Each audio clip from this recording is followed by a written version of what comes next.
Hi everyone, welcome to Leads Academy Smart plus.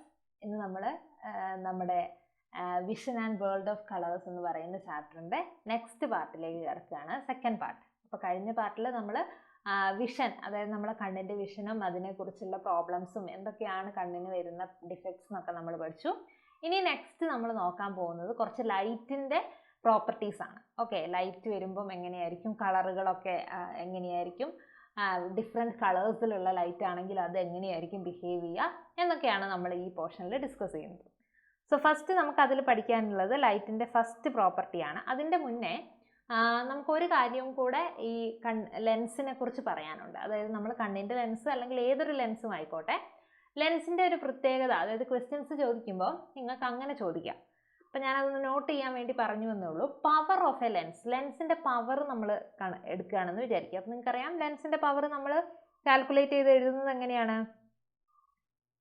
ഒന്നെങ്കിൽ അത് 1 dioptre ആയിരിക്കും, അല്ലെങ്കിൽ ചിലപ്പോൾ -2 ഡയോപ്റ്റർ ആയിരിക്കും, അല്ലെങ്കിൽ ചിലപ്പോൾ 3 ഡയോപ്റ്റർ ആയിരിക്കും, 3.5 ഡയോപ്റ്റർ ആവാം, അല്ലെങ്കിൽ -4 ഡയോപ്റ്റർ ആവാം. ഇങ്ങനെ കണ്ണിന് ഓരോരോ പവർ ഉണ്ട്, ഓരോരുത്തർക്കും ഓരോ പവർ ആയിരിക്കും. ലെൻസിന് മെയിൻലി ലെൻസിനാണ് പവർ ഉള്ളത്. അപ്പോൾ അങ്ങനെ ഈ ലെൻസിൻ്റെ പവർ തന്നിട്ട് നിങ്ങളോട് ചോദിക്കാം അവിടെ ഏത് ലെൻസിനെയാണ് മെൻഷൻ ചെയ്തിരിക്കുന്നത് എന്ന് ചോദിക്കാം. അപ്പോൾ ഇപ്പോൾ പോസിറ്റീവാണ് പവർ തന്നിരിക്കുന്നതെങ്കിൽ നിങ്ങൾ ശ്രദ്ധിക്കുക. ഇപ്പോൾ 1D എന്ന് പറയുമ്പോൾ അത് പോസിറ്റീവാണ് അല്ലേ? അപ്പോൾ 1D അതായത് പോസിറ്റീവ് നമ്പറാണ്, +1 ആണ്. D എന്ന് പറയുന്ന അതിൻ്റെ യൂണിറ്റ് ഡയോപ്റ്റർ ആണ്. അപ്പോൾ പോസിറ്റീവ് നമ്പർ ആണെങ്കിൽ അത് ഏത് ലെൻസിനെ ആയിരിക്കും സൂചിപ്പിക്കുക? കോൺവെക്സ് ലെൻസിനെ ആയിരിക്കും സൂചിപ്പിക്കുക. പോസിറ്റീവ് ആണെങ്കിൽ കോൺവെക്സ് ലെൻസ് ആയിരിക്കും. ഇനി നെഗറ്റീവ് ആണെങ്കിലോ അത് കോൺകേവ് ലെൻസ് ആയിരിക്കും. നെഗറ്റീവ് ആണെങ്കിൽ കോൺകേവ് ലെൻസ് ആയിരിക്കും, പോസിറ്റീവ് ആണെങ്കിൽ കോൺവെക്സ് ലെൻസ് ആയിരിക്കും. അപ്പോൾ അത് നിങ്ങൾ ശ്രദ്ധിക്കുക. നമ്മൾ ലെൻസിൻ്റെ പവർ പഠിക്കുമ്പോൾ മെയിൻലി അത് നെഗറ്റീവ് ആണോ പോസിറ്റീവ് ആണോ നോക്കുക. നെഗറ്റീവ് ആണെങ്കിൽ അത് നമ്മൾ കോൺകേവ് ലെൻസ് ആയിരിക്കും, പോസിറ്റീവ് ആണെങ്കിൽ കോൺവെക്സ് ലെൻസ് ആയിരിക്കും എന്നുള്ള കാര്യം കൂടെ ഓർത്ത് വെക്കുക. സോ ഇനി നമ്മൾ ലൈറ്റിൻ്റെ ഇതിലേക്ക് കടക്കുകയാണ്, പ്രോപ്പർട്ടീസിലേക്ക് കടക്കുകയാണ്. ഫസ്റ്റ് വൺ ആണ് ഡിസ്പേർഷൻ ഓഫ് ലൈറ്റ്. എന്താണ് ഡിസ്പേർഷൻ? ഡിസ്പേർഷൻ ഓഫ് ലൈറ്റ് എന്നാണ് നമ്മൾ നോക്കാൻ പോകുന്നത്. പ്രകാശപ്രകീർണം, ഡിസ്പേർഷൻ ഓഫ് ലൈറ്റ്. അപ്പോൾ ഏറ്റവും എളുപ്പത്തിൽ ഡിസ്പേർഷൻ എന്ന് പറയുന്നത് സ്പ്ലിറ്റിംഗ് ആണ്. ഇപ്പം നിങ്ങളൊരു കട്ട എടുത്ത് രണ്ടായിട്ട് മുറിക്കുന്ന പോലെ ലൈറ്റിനെ മുറിക്കുന്നതിനെയാണ് അല്ലെങ്കിൽ സ്പ്ലിറ്റ് ചെയ്യുന്നതിനെയാണ് നമ്മൾ എന്ത് പറയുക? ഡിസ്പേർഷൻ എന്ന് പറയുക. അപ്പോൾ ഇപ്പോൾ ഒരൊറ്റ ലൈറ്റൊക്കെയാണ് വരുന്നതെങ്കിൽ മുറിച്ചാൽ 2-3 കഷ്ണമാകണം, എന്തെങ്കിലും നമുക്ക് കാണണം അല്ലേ? അപ്പോൾ അങ്ങനെ, അതായത് ഒറ്റ കളർ ലൈറ്റൊക്കെയാണ്, ചുവപ്പ് മാത്രമൊക്കെ ആണെങ്കിൽ മുറിച്ചാലും ചുവപ്പ് തന്നെ നമുക്ക് കിട്ടുള്ളൂ, അപ്പോൾ നമുക്കത് മനസ്സിലാവില്ല. അതേസമയം സൂര്യപ്രകാശമൊക്കെയാണ് നിങ്ങൾ മുറിക്കുന്നത്, അല്ലെങ്കിൽ വെള്ള വെളിച്ചം വൈറ്റ് ലൈറ്റിനെയാണ് നിങ്ങൾ സ്പ്ലിറ്റ് ചെയ്യുന്നതെങ്കിൽ അത് അതിൻ്റെ വേറെ വേറെ വേറെ കളറുകളായിട്ട് ഇങ്ങനെ മാറുന്നത് നമുക്ക് കാണാൻ പറ്റും. അതിനൊരു എക്സാമ്പിളാണ് നമ്മുടെ റെയിൻബോ. അതായത് സൂര്യപ്രകാശം ഇങ്ങനെ മഴത്തുള്ളി കൂടെ കടന്നു പോകുമ്പോൾ അതിനെ ഇങ്ങനെ മുറിച്ച് നമുക്ക് വിവിധ കളറായിട്ട് കാണാൻ പറ്റും. അപ്പോൾ അതേപോലെ നമ്മൾ മഴത്തുള്ളി എപ്പോഴും നമുക്ക് അവൈലബിൾ അല്ലാത്തതുകൊണ്ട് നമ്മൾ എന്ത് ചെയ്യുന്നു? പ്രിസം എന്ന് പറയുന്ന സാധനം ഉപയോഗിക്കുന്നു. ഈ പ്രിസത്തിലൂടെ ഒരു വെള്ള വെളിച്ചം കടത്തി വിട്ട് കഴിഞ്ഞാലും നമുക്ക് എന്ത് കാണാൻ പറ്റും? ഇത് 7 വർണ്ണങ്ങളായിട്ട് അല്ലെങ്കിൽ 7 കളേഴ്സായിട്ട് സ്പ്ലിറ്റ് ആവുന്നത് നമുക്ക് കാണാൻ പറ്റും. അപ്പോൾ ഡിസ്പേർഷൻ എന്ന് പറയുന്നത് സ്പ്ലിറ്റിംഗ് ആണ്, ലൈറ്റിൻ്റെ സ്പ്ലിറ്റിംഗ് ആണ്. എങ്ങനത്തെ ലൈറ്റിനെ സ്പ്ലിറ്റ് ചെയ്യും? Composite light. കോമ്പോസിറ്റ് ലൈറ്റ് എന്ന് പറഞ്ഞാൽ ഞാനിപ്പോൾ പറഞ്ഞ പോലെ സൂര്യപ്രകാശം അല്ലെങ്കിൽ വെള്ള വെളിച്ചം, ഒന്നിലധികം നിറങ്ങളുള്ള ലൈറ്റിനെ നമ്മൾ സ്പ്ലിറ്റ് ചെയ്യുന്നതിനെയാണ് നമ്മൾ ഡിസ്പേർഷൻ എന്ന് പറയുക. അതിൻ്റെ ഉള്ളിലുള്ള നിറങ്ങളായിട്ട് സ്പ്ലിറ്റ് ചെയ്യും. So splitting of composite light into constituent colours, അതിനെയാണ് നമ്മൾ ഡിസ്പേർഷൻ എന്ന് പറയുക. സമന്വിത പ്രകാശം ഘടകവർണ്ണങ്ങളായിട്ട് വിഘടിക്കുന്നതിനെയാണ് നമ്മൾ, അല്ലെങ്കിൽ വേർതിരിക്കുന്നതിനെയാണ് നമ്മൾ പ്രകാശപ്രകീരണം എന്ന് പറയാം. ഇനി ഈ മെയിൻലി ഞാൻ നേരത്തെ പറഞ്ഞ പോലെ ഒരു പ്രിസത്തിലൂടെയൊക്കെ വൈറ്റ് ലൈറ്റ് അല്ലെങ്കിൽ സൺലൈറ്റ് നമ്മൾ കടത്തി വിട്ട് കഴിഞ്ഞാൽ നമുക്ക് 7 കളേഴ്സായിട്ട് അത് ഡിവൈഡ് ചെയ്യുന്ന കാണാൻ പറ്റും. നമ്മുടെ മഴവില്ലൊക്കെയുള്ള 7 കളേഴ്സായിട്ട് ഏതൊക്കെ? Violet, IndiGo, blue, green, yellow, orange, red, ഇത്രയും കളേഴ്സായിട്ട് സ്പ്ലിറ്റ് ചെയ്യുന്നത് നമുക്ക് കാണാൻ പറ്റും. ഇനി അതിൽ ഏറ്റവും കൂടുതൽ ഇപ്പം നമ്മൾ ഈ പ്രിസത്തിലൂടെ കടത്തി വിടുക എന്ന് പറയുമ്പോൾ നിങ്ങൾക്കറിയാം, ഈ പ്രിസം ഇങ്ങനെ ഒരു ട്രയാങ്കുലർ ഷേപ്പിലുള്ള സാധനമാണ്. നമ്മൾ വൈറ്റ് ലൈറ്റ് ഇതിൽ കൂടെ കടത്തി വിടുമ്പം ഇതിൽ കൂടെ വന്ന് ഇപ്പുറത്ത് ഇങ്ങനെ സ്പ്ലിറ്റ് ചെയ്ത് പോകും, 7 കളറായിട്ട് പോകും. അതിൽ ഏറ്റവും കൂടുതൽ ഇങ്ങനെ ഡീവിയേറ്റ്, പാതയിൽ വ്യത്യാസം വരുന്നത് അല്ലെങ്കിൽ ഡീവിയേഷൻ, വ്യതിയാനം സംഭവിക്കുന്നത് ഏതിനാണ്? ഏറ്റവും കൂടുതൽ സംഭവിക്കുന്നതിന് വയലറ്റിനാണ്. അതിന് എന്ത് കുറവാണ്?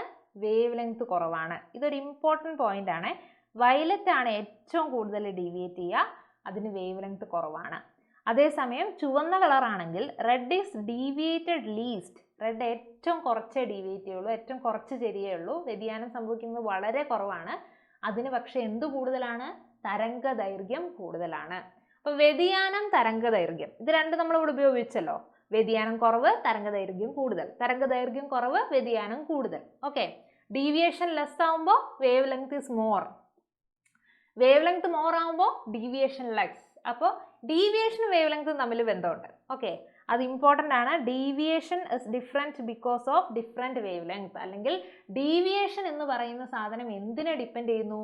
വേവ് ലെങ്ത്തിനെ ഡിപ്പെൻഡ് ചെയ്യുന്നു. So deviation depends on wave length. Deviation wave length മാറുന്നതിനനുസരിച്ച് മാറും. ഇപ്പോൾ ചുവപ്പിനാണെങ്കിൽ നല്ല വേവ് ലെങ്ത് ഉള്ള സാധനമാണ് ചുവന്ന കളറ്, അതിന് ഡീവിയേഷൻ വളരെ കുറവായിരിക്കും. വയലറ്റ് ആണെങ്കിൽ വളരെ കുറവ് വേവ് ലെങ്തേ ഉള്ളൂ, അതിന് ഡീവിയേഷൻ വളരെ കൂടുതലായിരിക്കും. അപ്പോൾ അത് നിങ്ങൾ ഓർത്ത് വെക്കുക. വേവ് ലെങ്ത് കൂടുമ്പോൾ ഡീവിയേഷൻ കുറയും. ഏതിനാണ് ഡീവിയേഷൻ കൂടുതൽ, ഏതിനാണ് ഡീവിയേഷൻ കുറവ് എന്ന് പഠിച്ചു വെക്കുക. അത് പഠിച്ചു വെച്ച് കഴിഞ്ഞാൽ നേരെ തിരിച്ചിട്ടായിരിക്കും ഏതിട്ട് വേവ് ലെങ്ത്. അപ്പോൾ ഡീവിയേഷൻ പഠിച്ചു കഴിഞ്ഞാൽ നേരെ ഓപ്പോസിറ്റ് ആയിരിക്കും വേവ് ലെങ്ത് എന്ന് ഓർത്ത് വെച്ചാൽ മതി. പക്ഷെ അത് ഇമ്പോർട്ടൻ്റ് ആണ്, നിങ്ങൾ ഡീവിയേഷൻ പഠിച്ചിരിക്കണം. റെഡിന് ഡീവിയേഷൻ കുറവ്, വയലറ്റിന് ഡീവിയേഷൻ കൂടുതൽ. ചുവപ്പിന് വ്യതിയാനം കുറവും വയലറ്റിന് വ്യതിയാനം കൂടുതലുമാണ് എന്ന് പഠിച്ചു വെച്ചിരിക്കണം കേട്ടോ. ഇനി അതിൻ്റെ കൂടെ നമുക്ക് പഠിക്കാനുള്ളത് റെയിൻബോ ആണ്. ഇപ്പം നമ്മൾ ഡിസ്പെർഷൻ പറഞ്ഞപ്പോൾ തന്നെ ഞാൻ പറഞ്ഞു റെയിൻബോയിൻ്റെ കാര്യം, മഴവില്ല്. അപ്പം പ്രകൃതിയിൽ ഈ മഴവില്ല് എന്ന് പറയുന്ന ഫിനോമിനൻ നടക്കുന്നത്, അല്ലെങ്കിൽ മഴവില്ല് എന്ന് സംഭവിക്കുന്നത് എന്തുകൊണ്ടാണ്? അവിടെയുള്ള സൂര്യപ്രകാശത്തിൽ ഇതേപോലെ ഡിസ്പേർഷൻ സംഭവിക്കുന്നത് കൊണ്ടാണ്. പ്രകാശപ്രകീരണം എന്ന് പറയുന്ന പ്രതിഭാസം കൊണ്ടാണ് മഴവില്ലുണ്ടാകുന്നത്. അപ്പോൾ ആദ്യം പഠിക്കേണ്ടത് അത് തന്നെയാണ്. Rainbow occurs due to dispersion. Dispersion കൊണ്ടാണ് എന്തുണ്ടാകുന്നത്? റെയിൻബോ ഉണ്ടാകുന്നത്.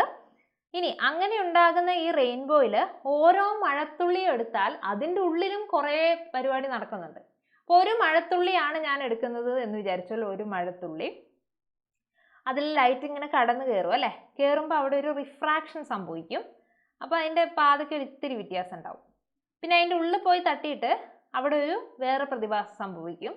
എന്നിട്ട് പിന്നെ അത് ഇവിടെ വന്ന് തിരിച്ചു വരും. അപ്പോൾ അവിടെ ഒരു ടോട്ടൽ ഇൻറ്റേർണൽ റിഫ്ലക്ഷൻ സംഭവിക്കും. എന്നിട്ട് ഇവിടെ എത്തിയിട്ട് അത് പിന്നെയും പുറത്തേക്ക് പോകും. അപ്പോഴും പാതയ്ക്ക് ഒരു വ്യത്യാസം സംഭവിക്കും. അപ്പോൾ ഇവിടെ ഒരു റിഫ്രാക്ഷൻ, ഇവിടെ ഒരു റിഫ്രാക്ഷൻ, ഇവിടെ ഒരു total internal reflection. Refraction, refraction, total internal reflection. ഇങ്ങനെ മൂന്ന് സാധനങ്ങളാണ് നടക്കുക. റിഫ്രാക്ഷൻ, രണ്ട് റിഫ്രാക്ഷനും ഒരു ടോട്ടൽ ഇൻറ്റേർണൽ റിഫ്ലക്ഷനുമാണ് ഒരു മഴത്തുള്ളിയുടെ ഉള്ളിൽ എന്ത് ചെയ്യുന്നത്? സംഭവിക്കുന്നത്. അപ്പം നിങ്ങൾ അത് എന്തായാലും പഠിച്ചു വെക്കണം. മഴത്തുള്ളീൻ്റെ ഉള്ളെടുത്ത് കഴിഞ്ഞാൽ അവിടെ രണ്ട് റിഫ്രാക്ഷനും ഒരു ടോട്ടൽ ഇൻറ്റേർണൽ റിഫ്ലക്ഷനുമാണ്. ഓക്കെ, ഒരു റെയിൻ ഡ്രോപ്പ് എടുത്തു കഴിഞ്ഞാൽ, അല്ലെങ്കിൽ ഒരു മഴത്തുള്ളി എടുത്തു കഴിഞ്ഞാൽ അതിൻ്റെ ഉള്ളിൽ രണ്ട് അപവർത്തനവും ഒരു പൂർണ്ണാന്തര പ്രതിപതനവും സംഭവിക്കുന്നുണ്ട്. പക്ഷേ മഴവില്ല് അറ്റ്സ് എ ഹോൾ, നമ്മൾ മഴവില്ലിനെ മൊത്തമായിട്ട് പറയുകയാണെങ്കിൽ എന്ത് കാരണം കൊണ്ടാണ് മഴവില്ലുണ്ടാകുന്നത്? പ്രകാശ പ്രകീരണം കൊണ്ടാണ്. അപ്പം ഇത്രയും കാര്യങ്ങൾ ആ മഴവില്ലിൻ്റെ ഉള്ളിൽ സംഭവിക്കുന്നു എന്നുള്ളത് നിങ്ങൾ എന്തായാലും പഠിച്ചു വെക്കണം. പിന്നെയുള്ളൊരു കാര്യം, ഈ മഴവില്ലുണ്ടാകുമ്പോൾ നിങ്ങൾക്ക് കാണാം ഓരോ കളറായിട്ടാണല്ലോ. അപ്പം അതിൽ ഏറ്റവും മുകളിലുള്ള കളർ ഏതാണ്, ഏറ്റവും താഴെയുള്ള കളർ ഏതാണെന്ന് നോക്കണം. ഏതാണ്? Red is in the upper edge. ചുവന്ന കളറായിരിക്കും മുകളിൽ ഉണ്ടായിരിക്കുക, വയലറ്റ് ആയിരിക്കും താഴെ ഉണ്ടായിരിക്കുക. ചുവപ്പ് ഏറ്റവും മുകളിലായിരിക്കും, വയലറ്റ് കളർ താഴെയായിരിക്കും. അപ്പോൾ അതും കൂടി ഒന്ന് നോട്ട് ചെയ്ത് വെക്കുക കേട്ടോ. അപ്പോൾ മഴവില്ലുണ്ടാകാൻ കാരണം ഡിസ്പെർഷൻ ആണ്. അതേപോലെ തന്നെ മഴത്തുള്ളി എടുത്തു കഴിഞ്ഞാൽ നമുക്ക് ഇതേപോലെ രണ്ട് റിഫ്രാക്ഷനും ഒരു ടോട്ടൽ ഇൻറ്റേർണൽ റിഫ്ലക്ഷനും സംഭവിക്കും. പിന്നെ മഴവില്ലിൽ റെഡ് ആയിരിക്കും ഏറ്റവും മുകളിൽ വരിക, വയലറ്റ് താഴെയായിരിക്കും. അപ്പം ഇത്രയും കാര്യങ്ങളൊന്ന് ഓർത്ത് വെക്കാം. ഇനി അവിടെ നമുക്ക് ഡിസ്കസ് ചെയ്യാനുള്ള ഒരു കാര്യം പെർസിസ്റ്റൻസ് ഓഫ് വിഷൻ ആണ്. അപ്പോൾ നമ്മൾ ഡിസ്പെർഷൻ പറഞ്ഞു, അതുകൊണ്ടുണ്ടാകുന്ന റെയിൻബോ പറഞ്ഞു. ഇനി അതല്ലാതെ വേറൊരു കാര്യം കൂടെ നമ്മുടെ കണ്ണിന് പ്രത്യേകതയുണ്ട്. അതാണ് പെർസിസ്റ്റൻസ് ഓഫ് വിഷൻ, അല്ലെങ്കിൽ വീക്ഷണ സ്ഥിരത എന്ന് പറയുന്നത്. എന്താണത്? അതെന്ന് പറഞ്ഞു കഴിഞ്ഞാൽ നമ്മൾ നേരത്തെ പറഞ്ഞല്ലോ, നമ്മുടെ കണ്ണിൽ നമ്മളെ ഇമേജ് ഉണ്ടാകുന്നത്, പ്രതിബിംബം രൂപപ്പെടുന്നത് റെറ്റിനയിലാണ്. അപ്പം നമ്മുടെ കണ്ണിന് ഒരു പ്രത്യേകത എന്ന് പറഞ്ഞാൽ ആ റെറ്റിനയിൽ തന്നെ അത് ഏകദേശം 1/16 സെക്കൻഡ് നിലനിർത്തും ആ ഇമേജിനെ. ആ പ്രതിബിംബത്തിനെ 1/16 സെക്കൻഡ് റെറ്റിനയിൽ തന്നെ നിലനിർത്തും നമ്മുടെ കണ്ണുകൾ. So the ability of the eye to form image on the retina for 1/16 seconds.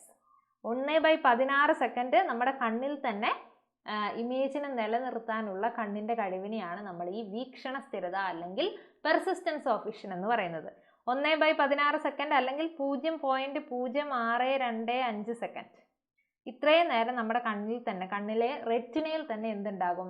Image ഉണ്ടാകും. അപ്പൊ അങ്ങനെ ഉണ്ടാകുമ്പോൾ ഇതിൻ്റെ ഉള്ളിൽ ഇത്രയും ചെറിയ സമയത്തിൻ്റെ ഉള്ളിൽ നമ്മൾ 2, 3, 4 ഇമേജ് ഒക്കെ കണ്ടു കഴിഞ്ഞാൽ എന്ത് ചെയ്യും? എല്ലാം കണ്ണിൽ തന്നെ ഉണ്ടാവും. അപ്പൊ അതുകൊണ്ടാണ് ഈ ന്യൂട്ടൺസ് ഡിസ്ക് നിങ്ങൾക്ക് പഠിക്കാനുണ്ട്. ന്യൂട്ടന്റെ ഡിസ്ക്, അത് കുറേ കളറുള്ള ഒരു ഡിസ്ക് നിങ്ങൾ കണ്ടിട്ടില്ല? ഇങ്ങനെ വട്ടത്തിൽ ഒരുപാട് കളറുള്ള ഡിസ്ക്. അത് നമ്മൾ പെട്ടെന്ന് ചുറ്റിച്ചു കഴിഞ്ഞാൽ നമുക്ക് എന്തായിട്ട് കാണാൻ പറ്റും? വെള്ള കളറായിട്ട് കാണാൻ പറ്റും. അപ്പം ന്യൂട്ടന്റെ ഡിസ്ക് നമ്മൾ പെട്ടെന്ന് ഇങ്ങനെ കറക്കുമ്പോൾ അതിൽ ഒരുപാട് കളേഴ്സ് ഉണ്ട്. എല്ലാം കൂടെ ഒരുമിച്ച്, കാരണം ഒരു കളർ പോയി ഒരു കളർ പോയി ഒരു കളർ പോയി എല്ലാം നമ്മുടെ കണ്ണിൽ തന്നെ ഇരിക്കുക. എല്ലാം കൂടെ കൂടിക്കഴിഞ്ഞാൽ ഏത് കളറാവും? വെള്ള കളറാവും. നേരത്തെ നമ്മൾ പറഞ്ഞു വെള്ള കളർ എന്ന് പറയുന്നത് ഇതിൻ്റെ എല്ലാത്തിൻ്റെയും കൂടെ ഒരു കോമ്പിനേഷൻ ആണ്. അപ്പോൾ ഈ വട്ടം ഇങ്ങനെ പെട്ടെന്ന് നമ്മൾ കറക്കുമ്പോൾ എല്ലാ കളറും കൂടെ കൂടിയിട്ട് നമുക്ക് എന്തായിട്ട് കാണാൻ പറ്റും? വെള്ള കളറായിട്ട് കാണാൻ പറ്റും. അപ്പോൾ അത് പെർസിസ്റ്റൻസ് ഓഫ് വിഷൻ്റെ ഒരു എക്സാമ്പിൾ ആണ്. ഇനി വേറെ ഒരു എക്സാമ്പിൾ എന്ന് പറയുന്നത്, നിങ്ങൾ ഈ ടോർച്ച് ലൈറ്റ് ഒക്കെ വളരെ സ്പീഡിൽ കറക്കി കഴിഞ്ഞാൽ നമുക്കൊരു വട്ടം പോലെ തോന്നും. ആ ലൈറ്റിൻ്റെ ഒരു വട്ടം അവിടെ രൂപപ്പെട്ട പോലെ തോന്നും. അതും എന്തുകൊണ്ടാണ്? പെർസിസ്റ്റൻസ് ഓഫ് വിഷൻ ആണ്. ഇനി ഫാനൊക്കെ നല്ല സ്പീഡിൽ കറങ്ങുമ്പോൾ നമുക്ക് ഫാൻ ഒരു ഡിസ്ക് പോലെ തോന്നും അല്ലേ? അതും പെർസിസ്റ്റൻസ് ഓഫ് വിഷൻ ആണ്. അപ്പം നമ്മൾ പിന്നെ ഈ മഴത്തുള്ളിയൊക്കെ ഒരുപാട് ഇങ്ങനെ പെട്ടെന്ന് ഓരോന്നായിട്ട് ഉറ്റി വീഴുമ്പോൾ നമുക്കതിങ്ങനെ വെള്ളം ഒരു ഒറ്റ പൈപ്പിൽ നിന്ന് വരുന്ന പോലെ തോന്നും അല്ലേ? പക്ഷെ മഴത്തുള്ളി വരുമ്പോൾ ഓരോ തുള്ളിയായിട്ടാണ് വരുന്നത്. പക്ഷെ ഒരൊറ്റ വെള്ളമായിട്ട് അല്ലെങ്കിൽ ഒരു പൈപ്പിൽ നിന്ന് ഒഴിക്കുന്ന വെള്ളം പോലെ നമുക്ക് തോന്നും. അങ്ങനെയൊക്കെ ഉള്ളത് എന്തുകൊണ്ടാണ്? പെർസിസ്റ്റൻസ് ഓഫ് വിഷൻ കൊണ്ടാണ്. അപ്പോൾ നിങ്ങൾ പെർസിസ്റ്റൻസ് ഓഫ് വിഷൻ അല്ലെങ്കിൽ വീക്ഷണ സ്ഥിരത പഠിക്കുമ്പോൾ അതിൻ്റെ എക്സാമ്പിൾസ് എന്തായാലും ഓർത്ത് വെക്കുക. അത് വെച്ചിട്ടായിരിക്കും ചോദ്യം വരിക. ഇപ്പം ന്യൂട്ടന്റെ ഡിസ്ക് ഇറങ്ങുമ്പോൾ വൈറ്റ് ലൈറ്റ് ആയിട്ട് കാണുന്നു, എന്താണ് കാരണം? അപ്പം നമുക്കറിയണം അതെന്തുകൊണ്ടാണ്? പെർസിസ്റ്റൻസ് ഓഫ് വിഷൻ കൊണ്ടാണ്. അപ്പം അത്രയും കാര്യങ്ങൾ നിങ്ങളൊന്ന് നോട്ട് ചെയ്ത് വെക്കുക. അപ്പോൾ നമ്മൾ ഈ ക്ലാസ്സിൽ നമ്മൾ ലൈറ്റിൻ്റെ കുറച്ച് പ്രോപ്പർട്ടീസ് പഠിച്ചു. ഒന്ന് ഡിസ്പെർഷൻ ആണ്. ഡിസ്പെർഷൻ, പിന്നെ അതേപോലെ മഴത്തുള്ളീൻ്റെ ഉള്ളിൽ റിഫ്രാക്ഷൻ സംഭവിക്കുന്നുണ്ട്, ടോട്ടൽ ഇൻറ്റേർണൽ റിഫ്ലക്ഷൻ സംഭവിക്കുന്നുണ്ട്. പിന്നെ മഴത്തുള്ളിയിൽ ഏതാണ് കളർ ഡീവിയേറ്റ് ചെയ്യുന്നത്, എത്രമാത്രം ഡീവിയേഷൻ സംഭവിക്കുന്നു, ഡീവിയേഷനും വേവ് ലെങ്ത്തും തമ്മിലുള്ള റിലേഷൻ നമ്മൾ പഠിച്ചു. പിന്നെ നമ്മൾ പെർസിസ്റ്റൻസ് ഓഫ് വിഷനും പഠിച്ചു. അപ്പോൾ ഇത്രയും കാര്യങ്ങൾ നിങ്ങൾ നന്നായിട്ടൊന്ന് നോക്കുക. ഡൗട്ട്സ് ഉള്ളവർ എന്തായാലും ചോദിക്കുക കേട്ടോ. സോ എല്ലാവർക്കും മനസ്സിലായി എന്ന് വിചാരിക്കുന്നു. സോ നെക്സ്റ്റ് ക്ലാസ്സിൽ നമുക്ക് ബാക്കി ഈ ലെസൻ്റെ ഡിസ്കഷനുമായിട്ട് വരാം. അതുവരെ താങ്ക് യു.